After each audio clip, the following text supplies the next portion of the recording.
Si solo hubieras visto las fotos de Instagram de aquella época, habrías pensado que vivía en un cuento de hadas en pleno centro de Madrid. Soy maestra de primaria en una escuela pública de un barrio obrero, donde las paredes del aula están manchadas con pintura vieja, pero la risa de los niños siempre es tan animada como una fiesta. Los sueldos de los maestros en España no son altos, sobre todo en barrios humildes como barrios del sur, pero este trabajo es lo único que me hace sentir importante. Cada tarde, cuando sonaba la campana y los demás profesores recogían sus libros para irse, me quedaba 1 o 2 horas con los niños que leían despacio, que tenían dificultades con las matemáticas o que simplemente no querían irse temprano a casa porque sus padres discutían. No tenía mucho que mostrar a cambio, ni bolsos de marca, ni coches de lujo, ni vacaciones en Ibiza, pero sí tenía álbumes de recortes de mi profesora favorita, la profe favorita, pegados por todas las paredes de mi pequeño piso de alquiler. Lo conocí una ventosa tarde de otoño, en una pequeña cafetería cerca de la escuela. La esquina es donde suelo pasarme después de clase para preparar las lecciones, corregir exámenes o simplemente escapar del ruido del aula alquilada. Estaba sentado en una mesa junto a la ventana. Delante de él había un portátil y una gruesa pila de documentos en inglés. Llevaba la camisa blanca con las mangas remangadas, la corbata floja y parecía cansado, pero concentrado. Estábamos hablando de algo muy común. El barista se equivocó con mi pedido y puso su café con leche en mi bandeja.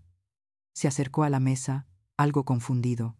Disculpe, creo que está bebiendo mi tesis. Esa broma tonta me hizo reír.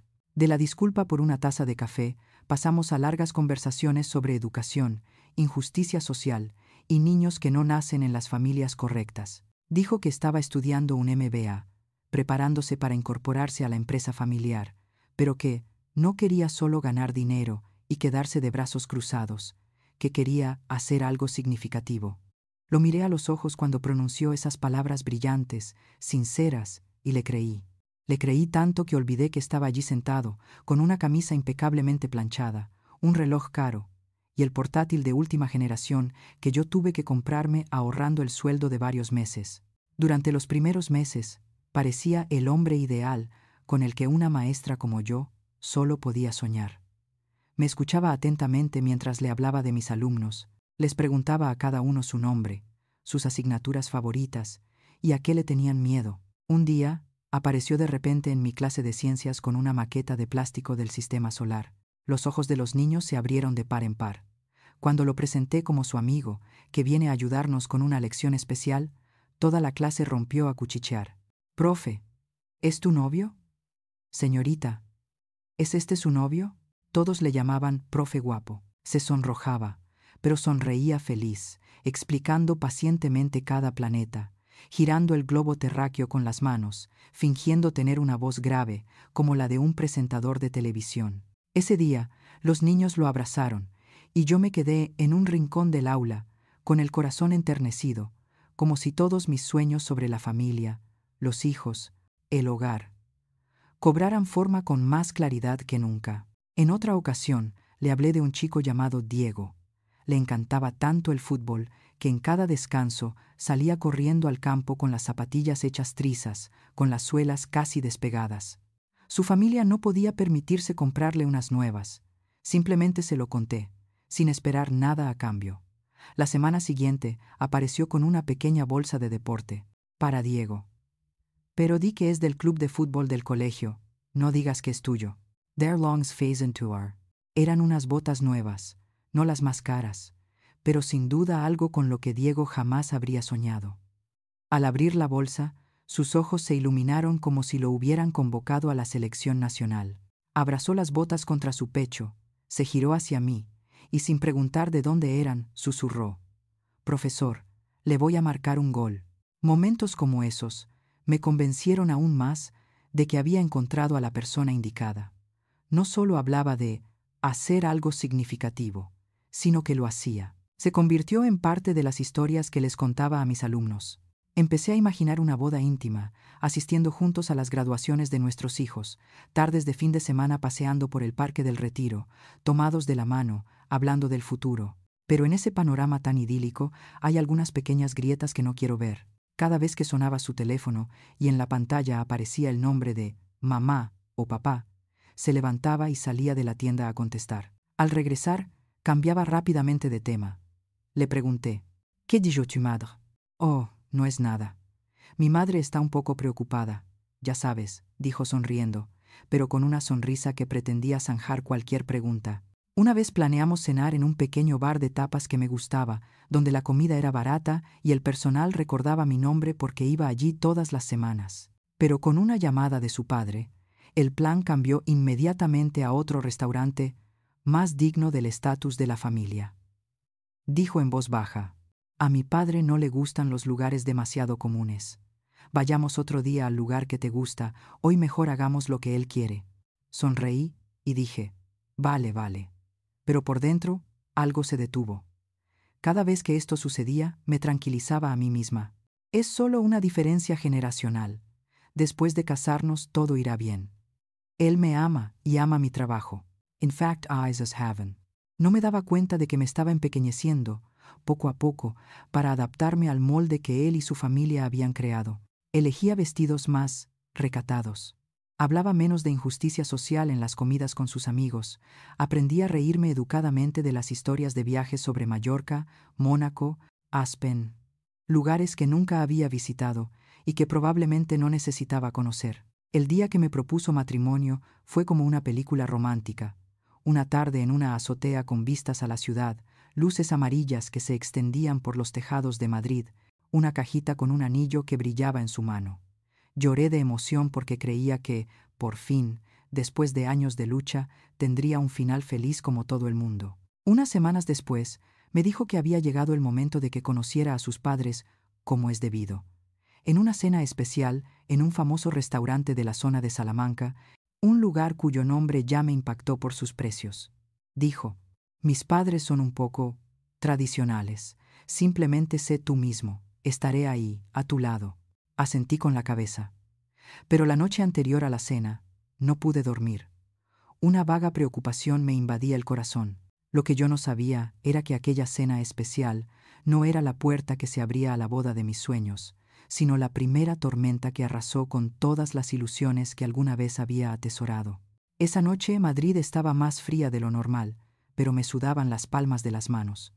Me quedé de pie frente al espejo de mi pequeño apartamento, mirando el único vestido negro decente de mi armario. Era un vestido que había comprado en rebajas, con el dinero de mis clases particulares y unas monedas sueltas, para no desentonar entre la gente adinerada a la que él llamaba familia. Me giré varias veces, intentando tranquilizarme. Está bien. No es de marca, pero tiene clase. Te verán por quién eres, no por la etiqueta de tu vestido. Me saludó con su sonrisa familiar bajo las luces amarillas de Salamanca. El restaurante estaba en una elegante esquina donde cada escaparate reflejaba trajes impecables, vestidos de seda y tacones altísimos. El nombre del restaurante era muy francés, muy sofisticado, como Chat Lauron. Un lugar donde sabía que la cena de esa noche, por sí sola, valía todo mi sueldo de profesora. Me tomó de la mano y entró, susurrando, «Eres hermosa. Simplemente sé tú misma, ¿vale? Estoy aquí». Esas palabras fueron como un manto de seguridad que me envolvió con fuerza. No imaginaba que, un instante después, él sería quien me lo arrebataría. Sus padres llegaron 15 minutos tarde, como si su tiempo fuera más valioso que el de todos los demás en el restaurante. Su padre vestía un traje impecablemente confeccionado, con cortes tan precisos como un cuchillo. Su madre lucía un vestido color jade, con el cuello, los brazos y las orejas cubiertos de diamantes y piedras preciosas, y cada vez que giraba la cabeza, las luces del restaurante brillaban con destellos deslumbrantes.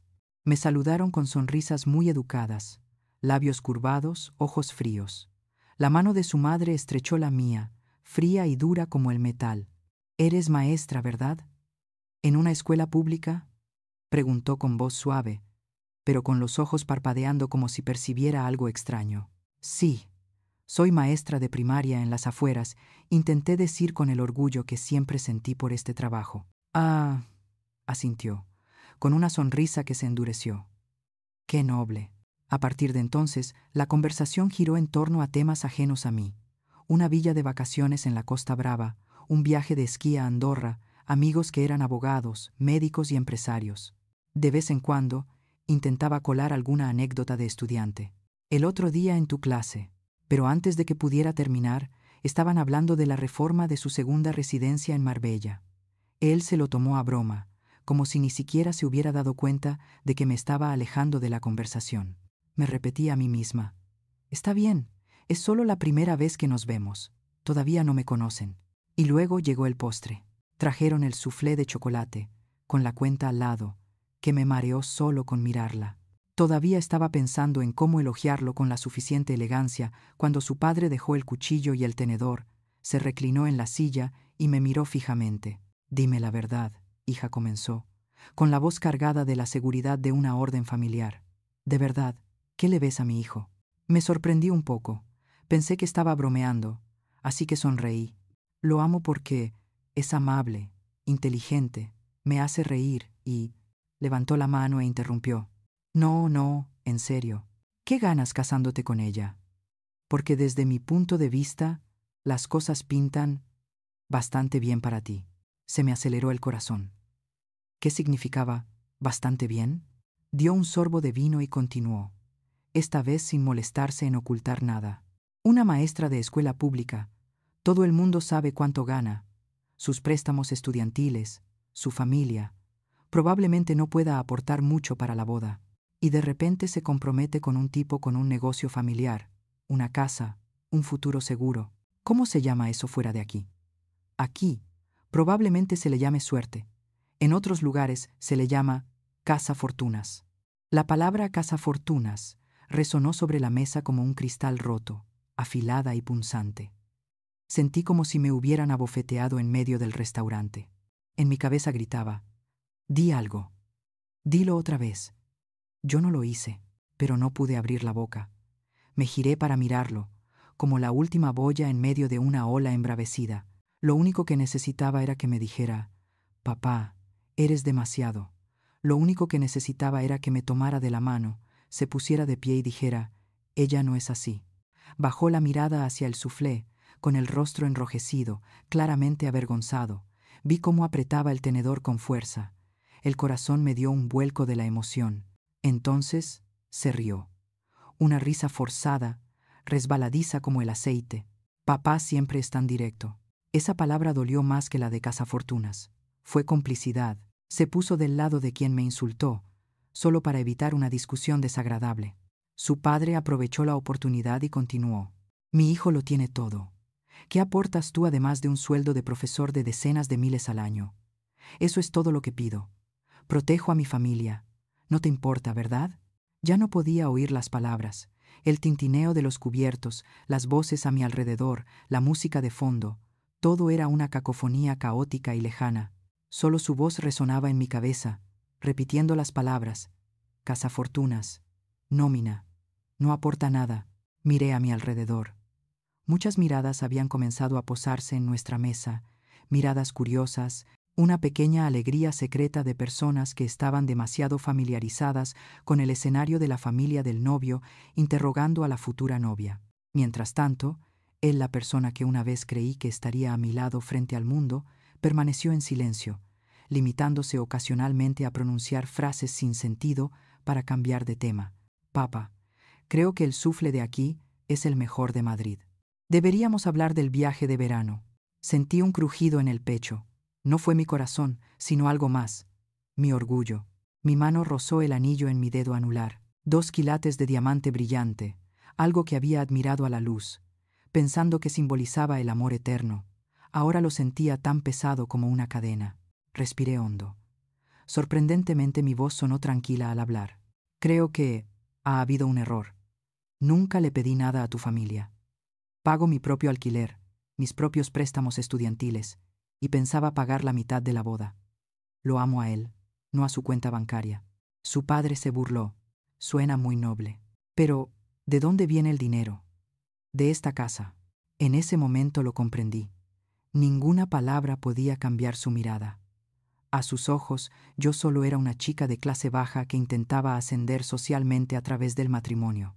Y lo peor es que la persona que debería haber sabido que yo no era así, Se quedó allí sentada en silencio.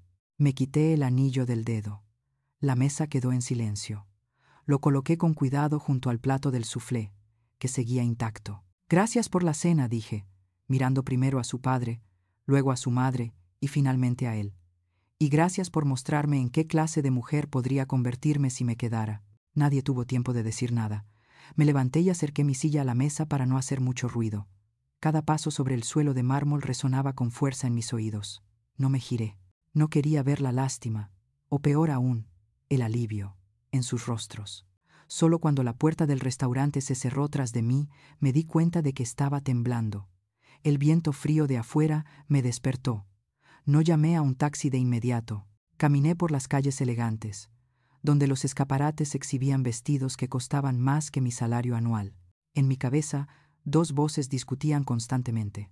Hiciste lo correcto. Nadie tiene derecho a llamarte cazafortunas. ¿O estás exagerando? Simplemente están preocupados por su hijo.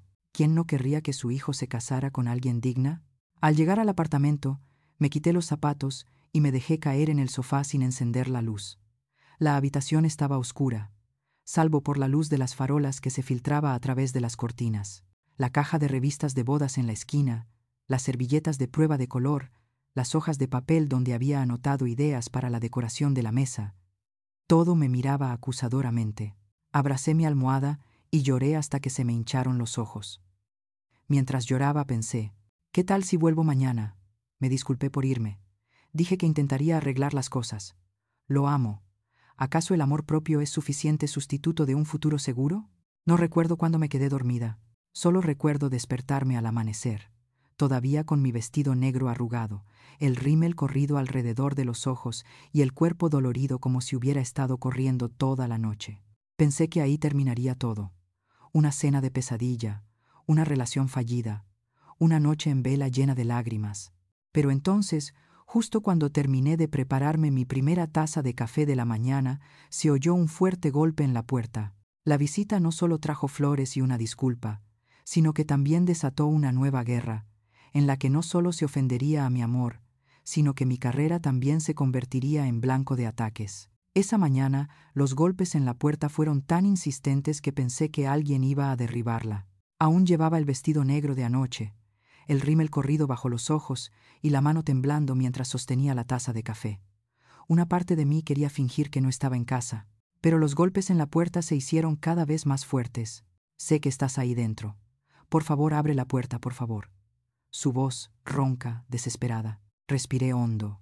Dejé la taza sobre la mesa y fui a abrir la puerta. Allí estaba, con un ramo de flores ridículamente grande, como si la cantidad de flores guardara relación con la seriedad de su disculpa. Tenía el rostro demacrado y los ojos oscuros, como si no hubiera dormido nada. «Tenemos que hablar», repitió. «De acuerdo», dije, abriendo la puerta de par en par. «Pasa, pero puedes dejar las flores fuera». Tras esa afirmación, hizo una breve pausa, pero siguió abrazando el ramo de flores, colocándolo sobre la mesa como un frágil escudo entre nosotros. «¿Mi padre?» «Estaba completamente equivocado», comenzó. «No tenía derecho a decirte eso», le grité, «te lo juro. Él simplemente...» «¿Solo qué?», le interrumpí. «Solo ser honesto. Solo decir exactamente lo que piensa de ti». Guardó silencio unos segundos y luego suspiró. «Él protege a la familia. Ya sabes, en España, los padres siempre se preocupan de que sus hijos se casen con la persona equivocada. Mi padre no te entiende. Él tiene ideas anticuadas, pero hablaré con él. Le haré pedir disculpas. Vamos a cenar la semana que viene, y esta vez no lo dejaré volver a pasar». Prometió encargarse de toda la boda, en una finca preciosa. ¿Te estás escuchando? Lo miré fijamente. ¿Acaso intentas venderme una boda de ensueño en una granja, a cambio de que me trague la humillación de anoche y finja que no pasó nada? Levantó la vista, con el rostro enrojecido. No es así. Te amo. No quiero perderte por una mala cena. Podemos superar esto. El amor todo lo vence, ¿verdad? Me reí sexamente. El amor todo lo vence, siempre y cuando todo no sea tu padre. Urona catchus actually aported I was really fiven. 70 days that expirs I was a really back act and PM or menders. Frunció el ceño. Molesto, No puedes llevar las cosas hasta este punto. Sabes lo dependiente que soy de mis padres. Trabajo en la empresa de mi padre. El apartamento donde vivo está a su nombre. Todos mis ahorros están en un fideicomiso administrado por él. Si lo confronto directamente, lo perderé todo. No solo el dinero, sino también el futuro que he construido. Cada palabra que decía era como clavar otro clavo en el ataúd de esta relación. Pregunté lentement. Así que, al final, entre yo y ese futuro preparado, ¿cuál elegirás? Me miró, con los ojos húmedos. No me obligues a elegir así. No es justo. No es justo que anoche me llamaran cazafortunas delante de ti y que te sentaras a reírte. No es justo que tu padre lo llamara a proteger a la familia y que mi autoestima no cuente como parte de la familia de nadie. Me quedé de piedra, exclamó. No me esperaba que mi padre llegara tan lejos. No sabía qué decir. ¿No sabes qué decir? ¿O es que no te atreves? Pregunté, dejando de evitar su mirada. Sé sincero, ¿cuándo fue la última vez que desobedeciste a tu padre? Abrió la boca y la volvió a cerrar. El silencio se prolongó durante lo que pareció una eternidad. La respuesta residía en el silencio. Sentí como algo dentro de mí se apagaba en silencio. Bien asentí con la cabeza, aunque tenía un nudo en la garganta. Ya no tienes que elegir.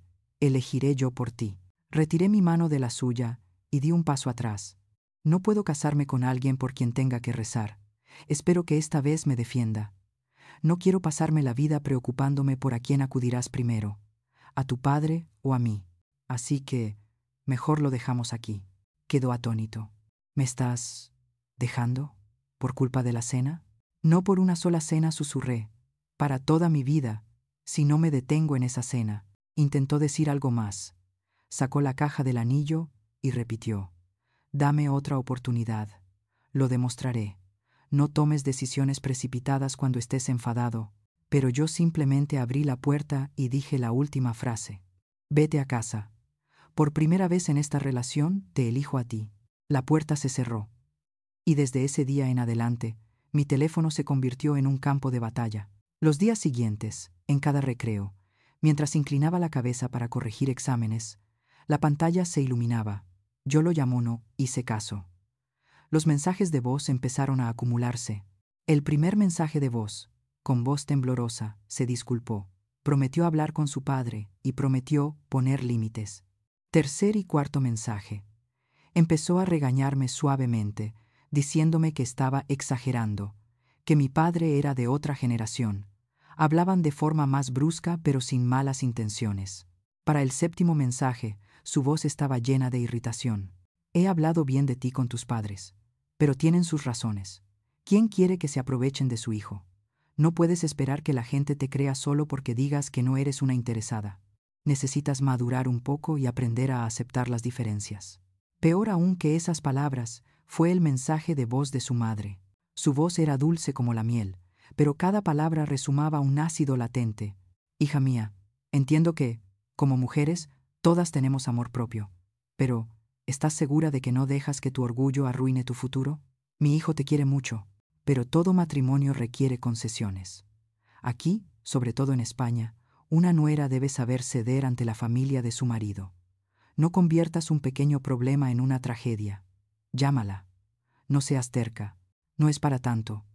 Me reí al oír esa palabra. Que me llamaran cazafortunas delante de todo el restaurante no era para tanto. Que me pidieran que tragara mi orgullo para ser digna del puesto de nuera era madurez. Borré todos los mensajes de voz. Pero la guerra no terminó ahí. El viernes por la tarde, mientras guiaba a los niños en la preparación de una pequeña actuación para las vacaciones escolares, el altavoz anunció: «Profesor, por favor, venga a la oficina del director». Se me aceleró el corazón.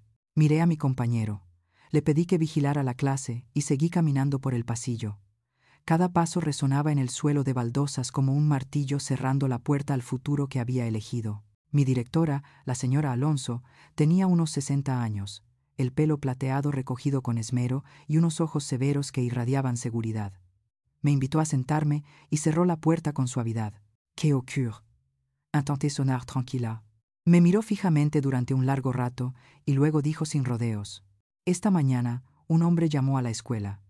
Dijo ser un empresario, el futuro padre de su ex prometido.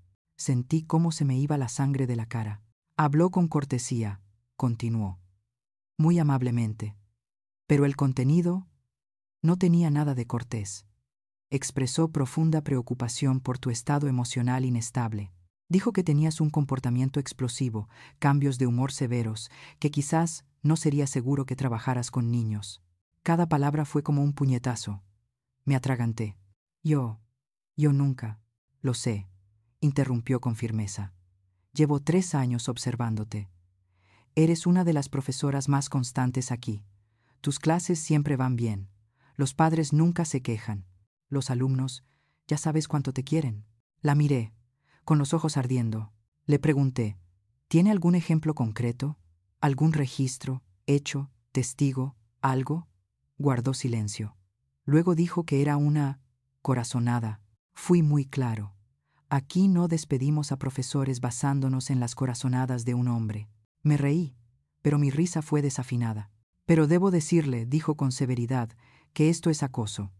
Si continúa, remitiré el asunto a los abogados del sindicato de profesores. Esta escuela protege a su personal. No pude contenerme más. Se me llenaron los ojos de lágrimas, no porque tuviera miedo de perder mi trabajo, sino porque, por primera vez en días de ataques, alguien estaba verdaderamente de mi lado, incondicionalmente, sin concesiones. Cuando salí del despacho del director, el pasillo aún estaba lleno del bullicio de los niños. Mientras me secaba las lágrimas, un chico de la clase se acercó corriendo a mí, jadeando. «Profesor, aquí está. Tengo algo para usted». Me deslizó en la mano un papel dibujado con crayones. En él se veía a una mujer con una capa roja de pie frente a una pizarra, con un grupo de estudiantes riendo detrás de ella. Encima, con garabatos infantiles, escribió: «Mi profe es una superheroína». Abracé el dibujo contra mi pecho como si me estuviera abrazando a mí misma. Si yo fuera un superhéroe, pensé mientras veía al niño correr de vuelta a clase. Anoche, ese superhéroe se habría salvado de una vida en una jaula de cristal. Cuando llegué a casa esa noche, encontré la caja de revistas de bodas todavía en un rincón de mi habitación, como la momia de un sueño muerto. Llamé a mi compañera de piso. «Laura, ¿estás libre esta noche?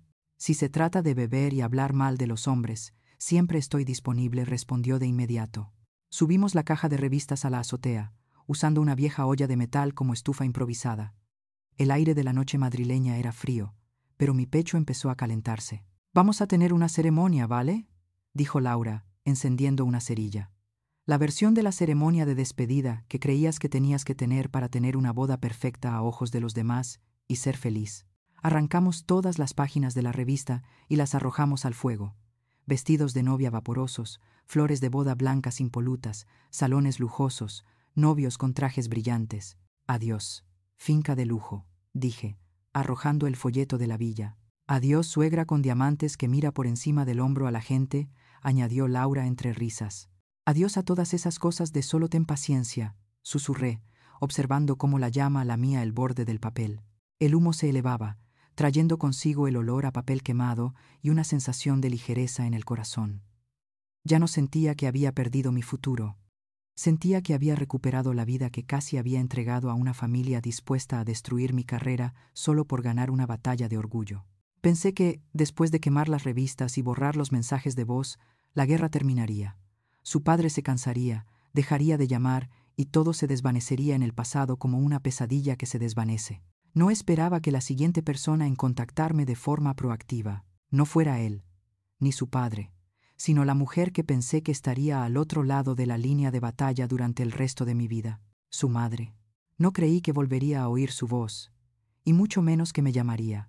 Después de todo lo sucedido, en mi mente, su madre era la mujer con diamantes sentada en silencio a la mesa, observándome mientras su marido me humillaba sin decir palabra. Una cómplice silenciosa del drama de aquella noche. El día que me llamó, acababa de salir de clase y estaba esperando el metro en la estación de Atocha, con la música puesta en los auriculares, pero sin prestar atención. La pantalla de mi móvil se iluminó con un nombre que había borrado de mis contactos, pero que reconocí inmediatamente. Señora R. Dudé unos segundos. Luego pulsé escuchar. «Hola». Mi voz de repente se volvió más fría de lo normal. Soy yo. Al otro lado de la línea. Su voz era mucho más baja que su habitual tono de conversación informal y su sonrisa amable.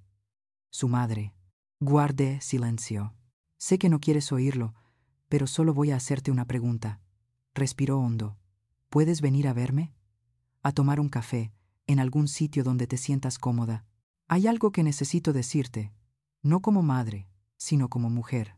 No contesté de inmediato. Una parte de mí quería colgar, bloquear el número y seguir adelante con mi nueva vida sin mirar atrás. Pero también había otra parte de mí, la curiosa, la que la había visto fugazmente en la cena, que quería saber, ¿qué piensas realmente? De acuerdo, dije finalmente. Este fin de semana. En la esquina, cerca de tu escuela. Después de colgar, mi corazón seguía latiendo con fuerza. No podía creer que su madre se estuviera disculpando. Temía que fuera una trampa, otro intento de su familia por atraerme de vuelta. Esta vez con una voz dulce y femenina, no con un gruñido masculino. Esa noche hice una videollamada a mi hermana. Ella vivía en Valencia y no nos llamábamos todos los días. Pero en cuanto vio mi cara en la pantalla, con los ojos hinchados y la voz ronca, supo que algo andaba mal. ¿Por fin te atreves a tirar ese anillo?, preguntó directamente, sin andarse con rodeos. Le conté todo: la cena, la palabra cazafortunas, su risa, la llamada de su padre al colegio, la protección del director hacia mí y la reciente llamada de su madre. Ella escuchó, y su rostro se ensombreció lentamente. Sinceramente, dijo ella. Al terminar, se recostó en su silla y suspiró. Nunca me cayó bien ese tipo. No porque fuera rico, sino porque era vacío. ¿Vacío? Fruncí el ceño. Se asintió. ¿Te acuerdas de la primera Navidad que lo trajiste a casa? Papá bromeó sobre su coche, el coche de lujo que le había regalado la familia. Podría haberse reído y haber dicho, sí, creo que es un poco excesivo, pero no lo hizo. Se enderezó y explicó. Es un regalo de graduación. No lo pedí. No estoy presumiendo. Trabajo mucho. Bla, bla, bla. Como si temiera que lo juzgáramos como un niño mimado. Lo recuerdo. En aquel momento, pensé que era amable y que quería explicarlo para que mi familia no se disgustara. Ahora que lo pienso, me doy cuenta de que había algo en sus ojos en aquel momento. Miedo a ser rechazado por alguien. El peligro de esa gente es que, continuó, siempre intentarán complacer a todo el mundo. Y ya sabes, nadie puede complacer a todo el mundo. Así que, a la hora de elegir, elegirán a la persona con más poder. En su vida, esa persona siempre será su padre, no tú. Al oír eso, sentí un vuelco en el corazón. En parte por el dolor, en parte por alivio. Resultó que el problema no era que yo fuera demasiado sensible o inmadura, como sugería su correo. El problema era que él nunca aprendió a defenderse, ni siquiera a sí mismo. ¿Tu madre quiere verte?, preguntó. Sí. Vete, dijo de inmediato. No para reconciliarte, sino para ver el futuro que lograste evitar. Quién sabe, después de conocerla tal vez no te arrepientas de nada. La esquina no estaba tan llena como de costumbre un sábado por la tarde. La gente estaba de compras en lugar de tomar un café tranquilamente. Llegué 10 minutos antes y tenía el estómago revuelto. Su madre estaba allí. Pero no era la misma mujer radiante que había sido en el restaurante de Salamanca. Ni vestido de noche, ni collar ostentoso. Solo un suéter beige claro, vaqueros oscuros, el pelo recogido en un moño y una taza de café con leche medio vacía en la mano. Cuando me vio, se puso de pie algo avergonzada. Gracias por venir, dijo, con la voz mucho más baja que cuando nos conocimos. No estaba segura de que aceptarías. ¿Por qué quieres verme? Me senté, decidiendo ir directamente al grano. Permaneció en silencio durante un largo rato, con la mirada fija en su taza de café como si buscara palabras en el fondo. Antes que nada, dijo finalmente, te debo una disculpa, por aquella cena, por lo que dijo mi marido, y por mi silencio. No dije nada. Una parte de mí quería soltarle. Ahora te acuerdas. Pero algo en la forma en que apretaba la taza de café, con los nudillos blancos, me hizo contenerme. Estaba pensando en cómo nos miraste cuando te pusiste de pie, continuó. Esa mirada en tus ojos. La conozco muy bien. Hace 32 años, yo los miraba de la misma manera. Levanté la vista. Antes no era la señora R que soy ahora. Sonrió con tristeza. Era enfermera en un hospital público, en una familia normal de clase media en Zaragoza. No éramos ricos, pero sí cariñosos. Cuando conocí a mi marido, ya era el hijo del jefe. Decían que me querían. Yo les creía. Pensaba que el amor trascendía las clases sociales. ¿Les suena familiar? No respondí. Pero la mano que tenía sobre mi muslo se apretó inconscientemente. La primera noche que conocí a la familia de mi esposo, suspiró. Mi suegro me hizo la misma pregunta que mi esposo te hizo a ti. Era algo así como, ¿qué puedes aportarle a mi hijo? También era algo así como, ¿cuánto gana una enfermera? ¿Qué recursos tiene tu familia? No me atreví a levantarme de la mesa como tú. Me quedé sentada, sonreí, me sonrojé, y luego me fui a casa y lloré desconsoladamente. Entonces, ¿qué hiciste? Susurré. Me quedé, dijo encogiéndose de hombros. Me dije, al principio es solo un shock. Ya lo entenderán. Usé el amor como excusa, como tú. Pensé que si me portaba mejor y me esforzaba más, serían menos duros. Pero no se quedó en una sola cena. Los primeros 5 años de nuestro matrimonio fueron un infierno. Comenzó a enumerar. No con voz trágica, sino con la fría calma de alguien que había contado esa historia cientos de veces en su cabeza. Me criticaron por cómo sujetaba el cuchillo y cómo cogía la comida. Corregían mi pronunciación de ciertas palabras porque decían que mi acento sonaba demasiado rústico. Mis amigos de la universidad y del trabajo decían que no encajaba en el nuevo entorno, que no estaba a mi nivel. Poco a poco los fui viendo menos, hasta que dejé de verlos por completo. Mi suegro decía que ser enfermera era un trabajo duro, pero no lujoso, y me aconsejaba que me quedara en casa para apoyar a mi marido, organizar fiestas y recibir visitas. Renuncié a mi trabajo. Cada frase era como un espejo que reflejaba mi miedo secreto. Si no me hubiera levantado aquella noche, si hubiera aceptado quedarme, estaría sentada al otro lado de esta mesa, contándole a otra chica la historia de cómo me perdí una y otra vez. ¿Y tu marido?, pregunté. ¿Él te protegió alguna vez? Ella sonrió, una sonrisa tan amarga que no quería ver. Ahora era como mi hijo, dijo. Era amable. Me explicaba, me rogaba que lo entendiera. Me decía, tu padre es así, no te preocupes. Al principio pensé que era porque no quería conflictos familiares. Después lo comprendí. No soportaba la decepción de su padre. Entre proteger a su esposa y mantener el orgullo paterno, siempre elegía lo segundo. Me quedé en silencio. Los fragmentos dispersos en mi mente, su risa forzada. Las veces que cambiaba de restaurante porque a su padre le gustaban los más caros, la mirada en sus ojos cuando decía, no me hagas elegir, de repente se unieron para formar una imagen completa. Entonces, ¿por qué me dices estas cosas ahora?, pregunté. ¿Por qué no me dices que vuelva, que tenga paciencia y que todo irá bien, como antes? Me miró durante un largo rato. En sus ojos ya no había la frialdad de una mujer rica, sino el cansancio de alguien que había cargado con las expectativas ajenas sobre sus hombros durante demasiado tiempo. Porque aquella noche, dijo lentamente, cuando te vi levantarte, quitarte el anillo y marcharte de la mesa sin mirar atrás, lo primero que sentí no fue ira ni vergüenza, sino celos. Sentí celos de ti, lo sabes. Se me cayó el alma a los pies.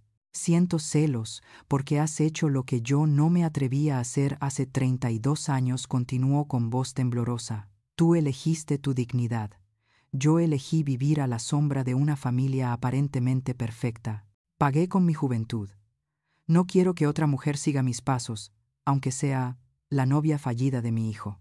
El café que había sobre la mesa se había enfriado. Entre nosotras ya no existía la tensa atmósfera de suegra y nuera, como se decía en broma, sino más bien la sensación de reconocernos mutuamente en la misma herida. No puedo decirte que vuelvas o que te vayas, dijo. Es tu vida. Pero quiero que sepas una cosa. No estás loca, no estás exagerando, no estás haciendo nada fuera de lo normal, simplemente te estás protegiendo. Y, si te quedas, tendrás que preguntarte cada mañana, ¿quién soy hoy? ¿Yo o la versión que ellos aprobaron? Sentí un ardor en los ojos.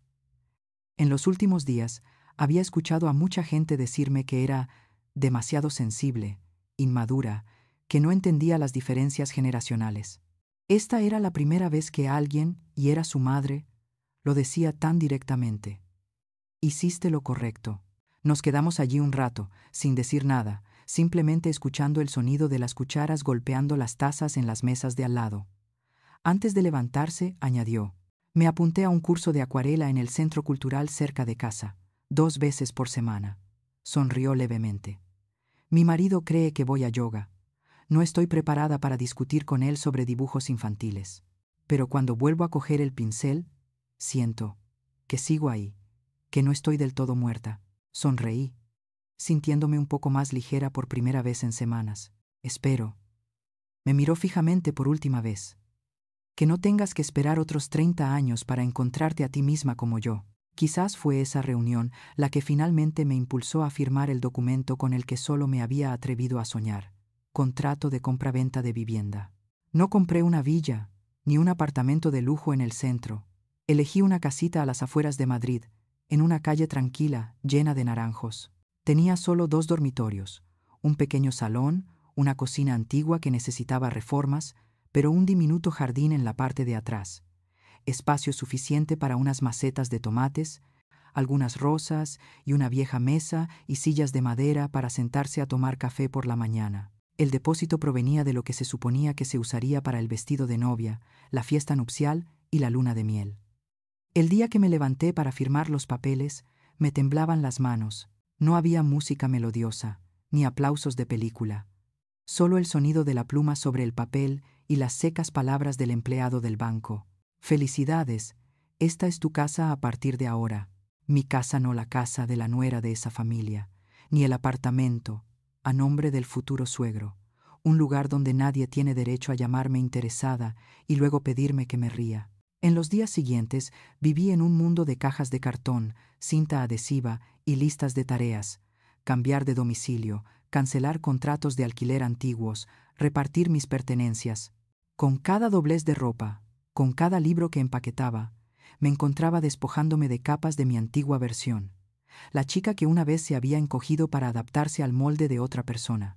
Esa tarde, estaba arrodillada en el suelo, cortando cinta adhesiva para sellar la última caja marcada como libros, sala de estar, con el pelo recogido, la camiseta cubierta de polvo y la cara manchada de suciedad, cuando llamaron a la puerta. No los golpes apresurados de la última vez, sino 3 golpes firmes y pacientes. Me sequé las manos en los pantalones, me levanté y caminé hacia la puerta. Me pregunté si sería el anterior casero, Laura que venía a ayudar, o los de la mudanza que llegaban antes de lo previsto. Abro la puerta. Él se quedó allí de pie. Se veía distinto a la última vez que lo vi. Más delgado, con la barba descuidada, y en lugar de su traje brillante, vestía un simple suéter y una vieja mochila. Pero lo que más me llamó la atención no fue su apariencia, sino el papel arrugado que apretaba con fuerza en la mano, como si fuera lo único que le impedía derrumbarse. ¿De verdad te estás mudando?, preguntó con voz ronca, mirando la pila de cajas que había detrás de mí. Sí, respondí, aún sujetando el marco de la puerta. Mi nueva casa tiene un pequeño jardín. Pienso plantar tomates. Por un instante, sus ojos se iluminaron con un destello de recuerdo. Me dijiste que tu sueño era hacer salsa para pasta con tus propios tomates. Lo recuerdo. No respondí. No sabía qué estaba preparada para oír de él. ¿Una disculpa? ¿Una justificación? ¿Una persuasión? Tengo algo que mostrarte, dijo, levantando el papel que tenía en la mano.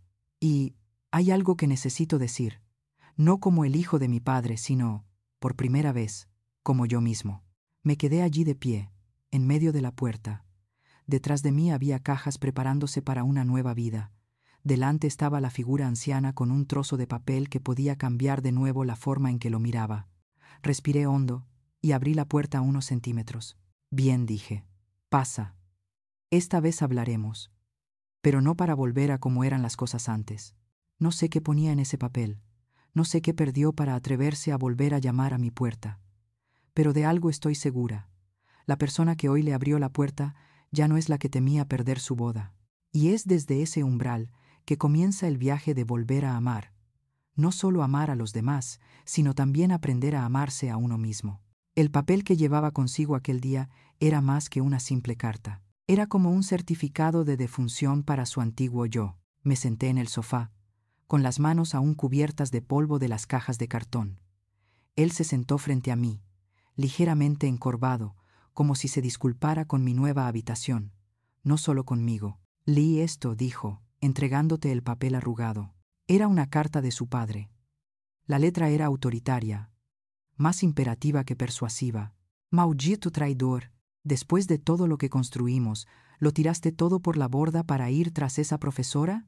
¿Quién te crees que eres para abandonar esta empresa, este nombre? No tengo un hijo que se atreva a contestarme solo por culpa de una cazafortunas que no conoce su lugar. No puedes esperar volver hasta que te rompan la cabeza. Esta puerta te está cerrada desde hoy. Leí cada palabra como un viejo cuchillo afilado, abriendo la misma vieja herida. Cazafortunas. Seguía usando esa palabra, pero esta vez, lo que me hizo estremecer no fue cómo me llamó a mí, sino cómo llamó a su propio hijo. ¿Cuándo escribió eso? Pregunté con la voz ronca. 2 días después de anunciar mi renuncia, de dejar la empresa, respondió mirando al suelo. Envié mi dimisión, devolví mi tarjeta, borré mi correo electrónico de la empresa. Me fui a trabajar a una pequeña startup tecnológica. Mucho menos sueldo, sin coche de empresa, sin asistente. Pero allí, mi nombre era mi nombre, no el hijo del señor R. Guardé silencio. Durante 2 años sentí que era la sombra de su padre. Por primera vez, lo vi intentando salir de esa sombra, aunque el precio que tuvo que pagar fue que lo llamaran bastardo, ya no un hijo. Volví a empezar la terapia, añadió. El médico dijo que tengo una relación de dependencia con mi familia, como límites difusos, viviendo siempre para complacerlos. Suena tan cierto, suena doloroso. Lo miré fijamente a los ojos. Una parte de mí quería correr a abrazarlo, decirle lo orgullosa que estaba de que finalmente se hubiera elegido a sí mismo. Pero también había otra parte, más fría, que me preguntaba, si no me hubieras perdido, ¿habrías hecho todo esto, o es solo una reacción al rechazo? No vine a pedirte que volvamos a ser como antes, dijo, como si me leyera la mente. Vine a decirte que entiendo por qué te fuiste, y si me das una oportunidad, quiero intentarlo de nuevo, pero no en plan olvidarlo todo. Es empezar de cero, como 2 personas de verdad, no como 2 sombras intentando complacer a los demás. Me recliné en mi silla y suspiré. ¿Qué es exactamente lo que quieres?, pregunté. ¿Mudarme a mi nueva casa? ¿Replantear la boda? ¿Hacer como si ese restaurante nunca hubiera existido? No, dijo, negando con la cabeza con sorprendente rapidez. No me atrevo a soñar tan lejos. Solo quiero sentarme contigo a tomar un café, dar un paseo, hablar como 2 adultos. Y si en algún momento sientes que puedes confiar un poco más en mí, entonces lo pensaremos. La respuesta me sorprendió. No era exactamente perdón, pero tampoco un aferramiento desesperado. Miré las cajas que tenía detrás, pensando en el huerto de tomates sin plantar, en su madre practicando acuarelas mientras le mentía a su marido diciéndole que iba a yoga. Pensé en mí misma hace unos meses, la chica sentada en la oscuridad, llorando, aferrada al anillo como su único salvavidas. Podemos intentarlo, dije finalmente. Pero hay condiciones. Se enderezó, como un soldado que recibe órdenes. Ni en mi casa, ni en la tuya. Simplemente en un lugar neutral. Una cafetería, un parque, donde sea. Nada de hablar de matrimonio. Nada de qué pasaría si. Y si quieres que esto sea serio, podemos ir a terapia de pareja, los 2. No para que el terapeuta me arregle para que encaje en tu familia, sino para ver si hay algo que salvar. Asintió sin dudar. De acuerdo. Estoy de acuerdo con todo. Las semanas que siguieron fueron una versión más lenta y sobria de nuestros primeros días juntos, pero con una tercera silla en cada historia, la silla del psiquiatra. La doctora Martínez era una mujer de unos 40 años, con el pelo recogido con esmero, ojos penetrantes y una voz cálida. Su consulta estaba llena de libros, algunas plantas en maceta y una iluminación tenue. No se parecía al diván del psiquiatra de las películas, pero era el lugar donde tuve que afrontar la cruda realidad más que en cualquier restaurante elegante. El viernes me hizo una pregunta que aún recuerdo palabra por palabra. ¿Qué significa para ti la confianza? Preguntó volviéndose hacia mí. Eso significa, dudé. Cuando algo sucede, sé que esa persona estará a mi lado, no para dar explicaciones después, sino en ese mismo instante, no para defenderme de frente, sino para disculparse con ambas partes a mis espaldas. Confiar significa que no tengo que adivinar a quién elegirá esa persona hoy. Ella asintió. Luego se volvió hacia él. ¿Qué pasa contigo? Miró su mano un instante y luego dijo: para mí es alguien que no te abandona en el momento en que cometes tu primer error. Es alguien que te da la oportunidad de corregirlo y no te cierra la puerta en las narices. To everyone.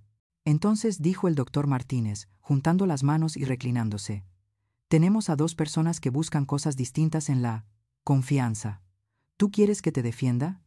Él quiere que te quedes incluso cuando no lo haya hecho. Estos dos deseos pueden coexistir, pero no pueden ser ciertos ambos si uno de ellos no cambia. El ambiente en la habitación era tenso. Lo vi girarse para mirarme, con los ojos llenos de preocupación. La octava sesión fue aún más brutal. Supongamos, le dijo, que dentro de 5 años tu padre te llama y te dice: divórciate de ella. No es digna de nuestra familia. Si no, cortaré todo contacto. Te quitaré todos los bienes y no te dejaré nada. ¿Qué harías? La sala quedó en completo silencio. Abrió la boca para responder rápidamente, como siempre hacía en las reuniones, pero las palabras se le quedaron atascadas. Yo intentaré explicarlo. Diré: ¿qué haces? Repitió enfáticamente. No lo que dices. ¿Qué haces? Inclinó la cabeza y permaneció en silencio durante un largo rato. Podía oír el reloj de la pared moverse. Yo no lo sé, susurró finalmente. De verdad que no lo sé. El doctor Martínez se volvió hacia mí. ¿Estarías dispuesta a casarte con alguien que, a esa pregunta, sigue respondiendo: no lo sé? No necesité pensar. La respuesta llegó de inmediato, más rápido de lo que pude pensar. No lo son. Y en ese momento lo supe. No importaba cuántas sesiones de terapia más tuviéramos que soportar, cuántas lecciones de comunicación aprendiéramos, cuántas técnicas no violentas aprendiéramos. Había un núcleo al que no se podía llegar: miedo a decepcionar a papá tuyo. Pero si solo fuera terapia, tal vez aún podría resistir. El verdadero desafío es el día a día.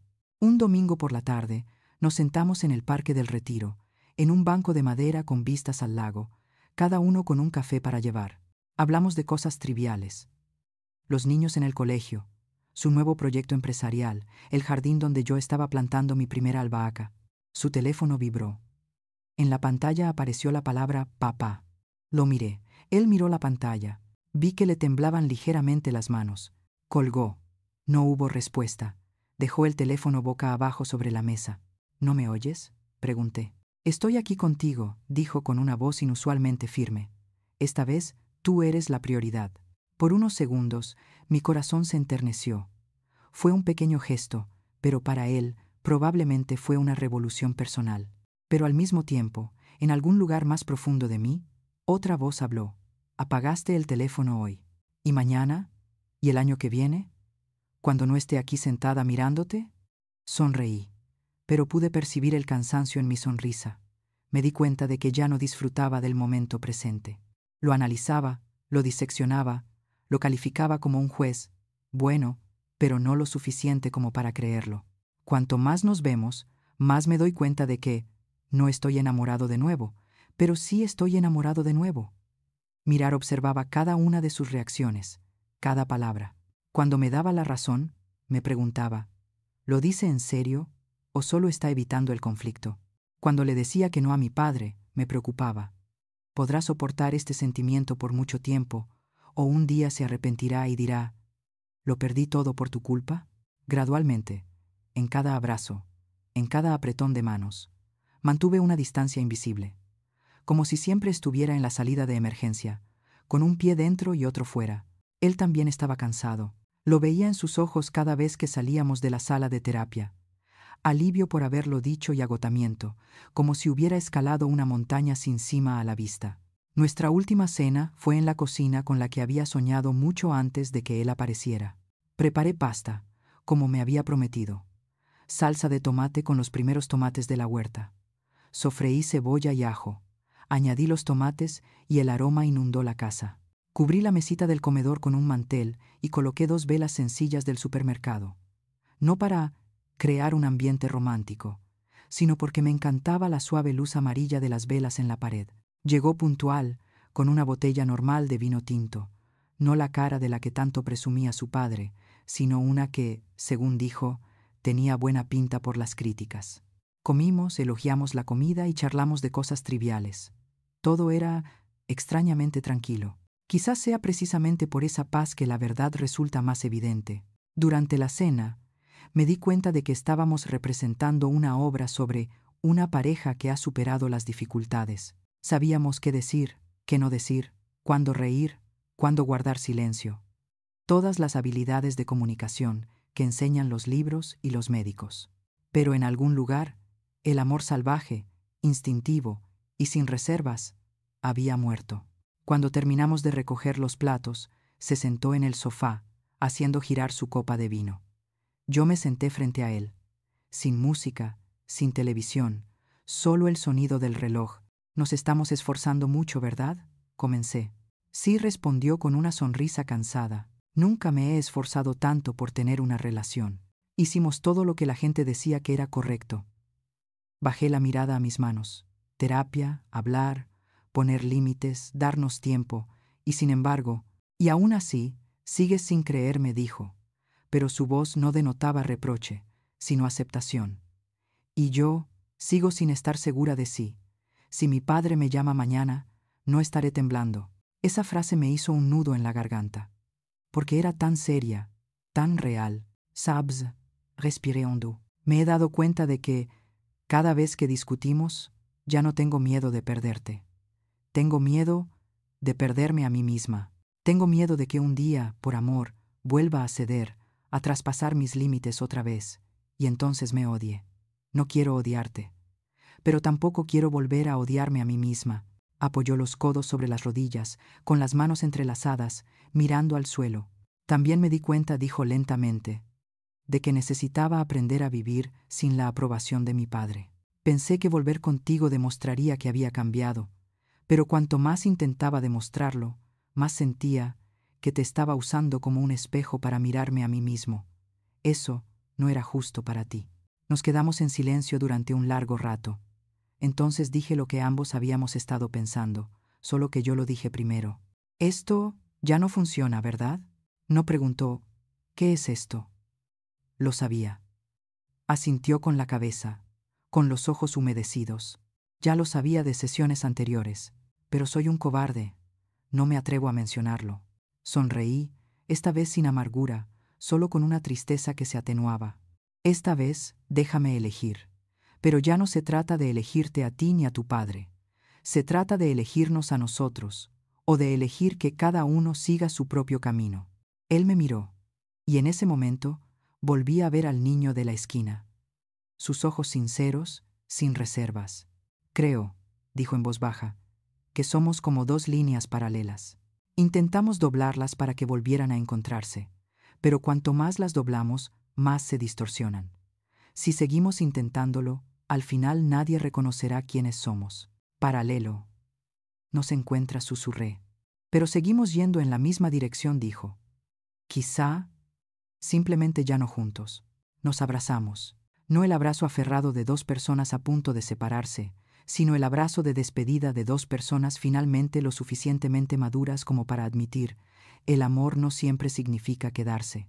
Cuando la puerta de la casita se cerró tras él, me senté en la silla, sintiendo un vacío inmenso. Lloré. No un llanto estruendoso como después de cenar en un restaurante, sino un llanto silencioso, cada gota cayendo sobre mi mano. Pero en ese vacío, extrañamente, algo más se coló. La paz. Ya no tengo que esperar a que suene el teléfono. Ya no tengo que sopesar cada palabra, cada mirada para ver si, esta vez, sí soy lo suficientemente valiente. Ya no tengo que elegir entre yo y mi autoestima. Solo yo, la casita, el jardín y un futuro aún incierto, pero mío. No imaginaba que después de aquella noche de despedida, nuestras vidas tomarían un rumbo muy diferente. Su padre, que una vez me llamó cazafortunas, resultaría ser un prestamista. Su madre tendría el valor de solicitar el divorcio, y yo, maestra de escuela primaria en los suburbios, comenzaría un nuevo capítulo con un nuevo trabajo, una nueva relación y una definición completamente diferente de felicidad. Pero esa es una historia para otra vida. Pertenecer a Final Maduro no, es un cuento de hadas, pero es tan real que no hicieron falta fuegos artificiales para sentir que sobreviví y crecí. La noticia sobre él me llegó en una mañana aparentemente ordinaria. Estaba sentada en la cocina de nuestra casita recién reformada, con el sol de Madrid entrando a raudales por la ventana, una taza de café humeante y el gato acurrucado en la silla. Abrí el periódico de economía, y su nombre estaba en la portada. Un destacado empresario está siendo investigado por evasión fiscal y fraude a inversores. Abajo hay una foto suya con su traje de siempre y la sonrisa segura que le vi en una cena hace años. La sonrisa de alguien que se cree superior a todo lo demás. Leí el artículo de principio a fin. Su empresa, considerada ejemplar, fue acusada de falsificar sus libros contables, ocultar deudas y estafar capitales. Decenas de personas que alguna vez confiaron en él con su dinero ahora estaban frente a su sede, con el rostro tenso. Cifras, contratos, términos legales, todo daba vueltas ante mis ojos. Recuerdo su pregunta en aquel elegante restaurante de Salamanca. ¿Qué tienes, además del sueldo de profesor? ¿Qué puedes darle a mi hijo? Ese día me llamó cazafortunas. Ahora, al ver su foto en el periódico, solo pienso. La verdadera cazafortunas no es necesariamente la que tiene menos dinero. No sentí la alegría que produce aplaudir en una serie de televisión sobre el karma, esa que te hace reír. Mis sentimientos eran más complejos, un poco de alivio, un poco de tristeza, un poco de lástima. Al fin y al cabo, en esa enorme sombra, había otro hombre intentando salir, su hijo. Doblé el periódico, lo aparté y me serví más café. Por primera vez, su historia ya no era el centro de mi universo. Era solo una noticia, como todas las demás del día. Mientras tanto, su madre comenzó a reescribir la historia de su vida, pincelada a pincelada. Me envió una foto por mensaje, una pequeña habitación blanca, con las paredes cubiertas de acuarelas, escenas de pueblos costeros, esquinas de calles madrileñas al atardecer, jarrones con flores sobre una mesa de madera. En una esquina de la foto está ella, con un vestido sencillo, sonriendo frente a un cartel, exposición individual, la primera en 30 años. Tras el encuentro en la esquina, no se limitó a tomar clases de arte, solicitó la separación. Luego, cuando estalló la tormenta de la investigación financiera, firmó discretamente los papeles del divorcio. Resulta que a veces la liberación no requiere un milagro, me escribió. Solo una firma y el valor suficiente para asumir la responsabilidad de tus decisiones. Se mudó a un pequeño apartamento cerca del barrio de Lavapiés, con sus numerosas galerías de arte, bares y música en vivo. Adiós a las mansiones y a los coches de lujo. Solo una sala llena de cuadros y una larga mesa donde impartía clases de acuarela a otras mujeres, viudas, recién divorciadas, mujeres cuyos hijos se habían ido de casa y que se sentían confundidas sobre su identidad más allá de su rol de madres. Se sentaron alrededor de la mesa, con las manos temblorosas mientras sostenían los pinceles, pintando tonos pálidos sobre el papel. Ella me dijo, hay mujeres a las que solo les hace falta que alguien les diga, no eres egoísta por querer vivir para ti misma, y se les ilumina la cara. Ojalá alguien me lo hubiera dicho a mí en el pasado. Ahora se lo digo yo a las demás, como si estuviera saldando una deuda conmigo misma. El anillo de zafiro de mi abuela, que mi marido criticó en su día por no tener la suficiente clase, sigue adornando mi mano derecha. Ya no es un símbolo de su familia, es un recordatorio. No vendas tu alma solo para comprar la aceptación de alguien. En cuanto a mí, yo también aprendí a caminar por mi propio pie, aunque ese camino ya no discurría paralelo al mío. De vez en cuando nos cruzábamos por el centro.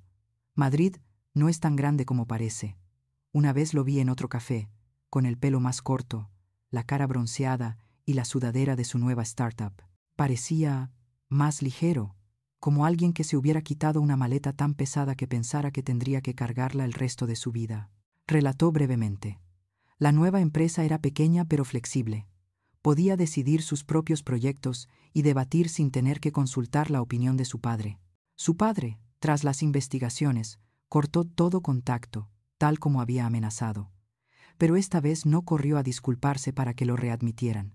Aceptó la pérdida. ¿Sabes?, dijo, mirando hacia la calle, donde el atardecer se reflejaba en los viejos edificios. No fue la pérdida de mi padre lo que resultó ser la primera vez que me encontré a mí mismo. Sonreí.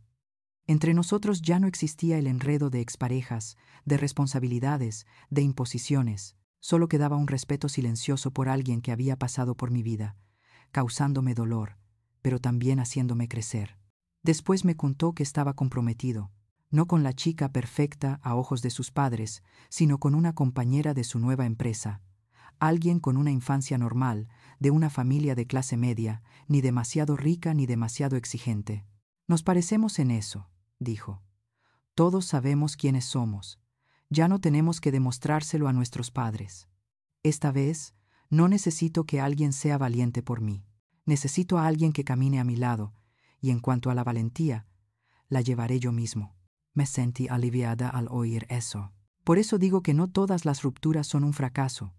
A veces es la única manera de que cada persona tenga la oportunidad de convertirse en una mejor versión de sí misma para la siguiente persona. Y yo. Si alguien le hubiera dicho a la chica que lloraba sentada en la oscuridad después de cenar en Salamanca que en unos años se despertaría en su propia casa, con el trabajo de sus sueños, una pareja diferente, y sin considerar el matrimonio como el objetivo más importante de la vida, se habría reído. Sin embargo, esa es la realidad. Mi trabajo en la escuela no se limitaba al aula. Mis iniciativas docentes llamaron la atención del Consejo Escolar y del Departamento de Educación de la ciudad. De ser una maestra de barrio, pasé a ser la coordinadora del programa y luego la subdirectora a cargo del área académica de toda la escuela. El sueldo no me hizo millonaria, pero me alcanzaba para pagar la hipoteca, renovar la cocina y arreglar el jardín. Cada tarde me siento a la mesa de madera de la cocina, corrijo exámenes, planifico proyectos de alumnos y escucho música suave. Los fines de semana me pongo los guantes de jardinería y planto cada tomate, albahaca y romero. Mis manos ya no son suaves, pero tienen una firmeza distinta, la certeza de saber qué estoy construyendo y para quién. Comencé a salir con gente de nuevo, esta vez no para encontrar al futuro marido ideal de otra persona, sino para ver con quién me sentía realmente segura. Parecía una persona muy común y corriente, un profesor de gimnasia más. No tenía un coche lujoso, ni un negocio familiar, ni padres que ejercieran de abuelos influyentes. Tenía un coche viejo, un armario lleno de ropa deportiva y un corazón tranquilo. La primera vez que discutimos, nadie salió de casa. No hubo llamadas a terceros para pedir consejo, ni correos electrónicos de 3 páginas analizando mis errores. Simplemente dijo, estoy enfadado, y tú también. Paremos aquí 20 minutos, cada uno dando una vuelta a la manzana. Luego volvemos y hablamos. No quiero decir nada que te hiera, y tampoco quiero que te tragues tu enfado como hiciste antes con otros. En ese momento me di cuenta. Lo que necesito no es un hombre que se atreva a enfrentar al mundo por mí, sino un hombre que se atreva a enfrentarse a sí mismo, a sus emociones, y que no me las descargue a mí. Nunca me hizo elegir entre él y su familia. Su padre murió joven, su madre era vendedora en el mercado, una mujer española sencilla que me abrazó con tanta fuerza cuando nos conocimos, que solo dijo, simplemente traten bien a los demás. Con eso basta. No necesito nada más. Por primera vez vi una familia donde el amor no venía acompañado de contratos, exigencias ni comparaciones de clase. Si me estás escuchando, probablemente vivas en algún lugar del corazón de España, donde la familia, el honor y el qué dirán son conceptos intangibles y pesados como la piedra. Crecimos con el dicho, la familia es lo primero, pero nadie enseña eso claramente. La familia no tiene derecho a pisotear tu autoestima para que te sientas más seguro de ti mismo. No cuento esta historia para decirles, terminen ya o discutan con sus padres ya. Cada familia, cada persona, tiene una situación diferente, un nivel de seguridad distinto, un límite diferente. Pero quiero que te hagas una pregunta, con sinceridad, cuando nadie te esté juzgando, para mantener esta relación, con mi amante, con mi esposa, esposo, con la familia de mi esposo, esposa, ¿cuántas veces he tenido que empequeñecerme? ¿Seguiría reconociéndome a mí misma si renunciara a todo lo que esperaban de mí?